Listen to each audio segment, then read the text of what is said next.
দেখেন আজকে মানে শয়তানও সজাগ হয় না এত রাত্রে। রাত্রের বাজে ৩টা, কিন্তু আমরা ২ শয়তান সজাগ হয়ে গেছি। বাসার সব মানুষ ঘুমাইতেছে, যারা চাকরিজীবী আছে তারাও ঘুমাইতেছে, কিন্তু আমরা দুজন সজাগ। আপনাদের কাজের এরকম হয় যে কোথাও বেড়াইতে যাইলে মানে যাওয়ার কথা শুনলে চোখের ঘুম উড়ে জায়গা? অবশ্যই কমেন্ট বক্সে কমেন্ট করে জানাইবেন। তোমার অনুভূতি কি কওনাকে?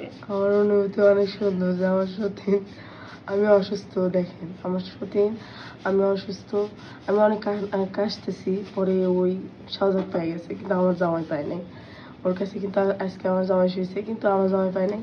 ও সজাগ পায়, ওই আমার কাছে আসে, আইসে করছে তুই এত কাশতেছিস কি, আমি তো বমি টমি করে আসছি। পরে তেল দিল, হ্যাঁ তেল টেল ডলে দিছে, এখন একটু সুস্থ। তেল টেল ধুলে এখন যাওয়া করছি কি যে তাহলে আমি গোসল করবো, তো আমি বললাম যে তাহলে একটা ভিডিও করে আর ভিডিওটা আপনাদের জন্য, কারণ দেখেন আজকে এত রাত্রে আমরা কিন্তু কোনো সময় এত মানে এত রাত্রে সজাগ হয় না। আজকে উঠলাম ফার্স্ট, ভালো লাগতেছে, কিন্তু আনন্দ লাগতেছে না? হ্যাঁ আনন্দ লাগতেছে, হ্যাঁ। যেহেতু যাম নতুন হ্যাঁ, একটা একটা জায়গায়। ওর লেগে পুরান, কিন্তু আমার লেগে একেবারেই নতুন। আমি কোনোদিন এত দূরে সফরে যাইও নাই, আমি শুধু এই গাজীপুরের মধ্যেই থাকছি।